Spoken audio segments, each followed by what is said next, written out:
Lumpiang baboy. Ito kailangan ko 1.2 kilograms to. Lagyan ko ng itlog. Ito yung inuuna ko, yung dalawang itlog. Huwag niyo skip to. Ito muna, bababad ko to ng mga 15 to 20 minutes. Malaking tulong yung itlog sa pagpapalambot ng karne. Bago ko ilagay yung mga gulay. Ito yung mga ilalagay ko. Sibuyas na mura, kinshay, carrots. Yan.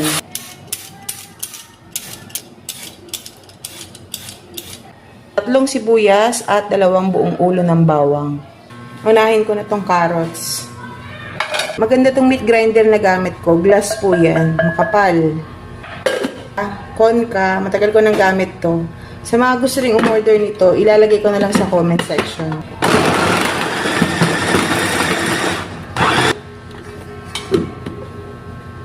Ganda ng pagkakagiling, oh.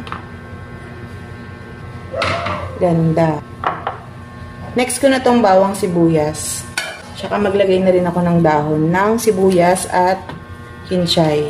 Mas marami yung sibuyas na mura yung nilagay ko kaysa dun sa kinshay. Pag walang sibuyas na mura na available, pwedeng leeks. At kung wala namang kinshay na available, pwede namang celery. Yun yung mga pamalit ko pag halimbawang naubusan. Yun. Salin ko na tong giniling. Lagay lang ako ng asin. Tsaka paminta. Oyster sauce.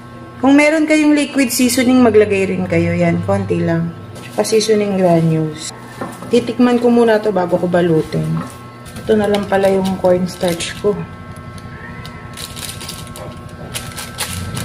Ito, harina.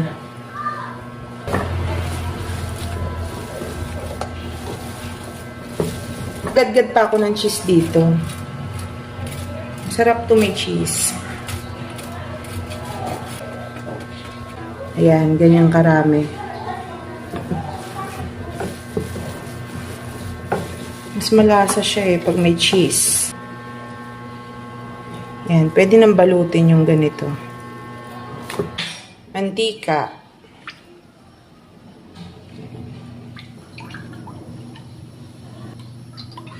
Nailagay ito sa freezer overnight kaya medyo hinaan ko lang yung apoy para maluto hanggang loob.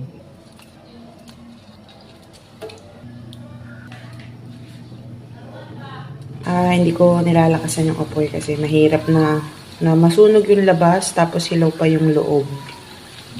Yan, alalay, tsaka bantay-bantay lang din para hindi masunugan. Ang ganda ng pagkakabalot ko. Taon-taon naman tayo nagbabalot nitong lumpia pag Pasko. So, ganun lang din. Wala namang special sa pagbalot ko. Pag paluto na talaga yung mismong lumpia, magpapatak lang tayo ng suka.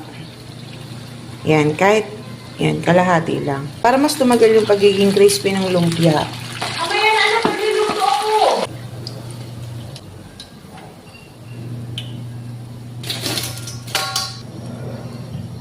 Kain po.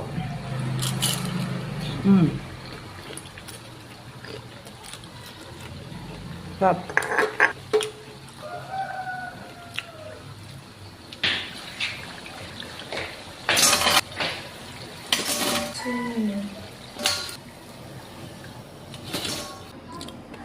Napakasarap.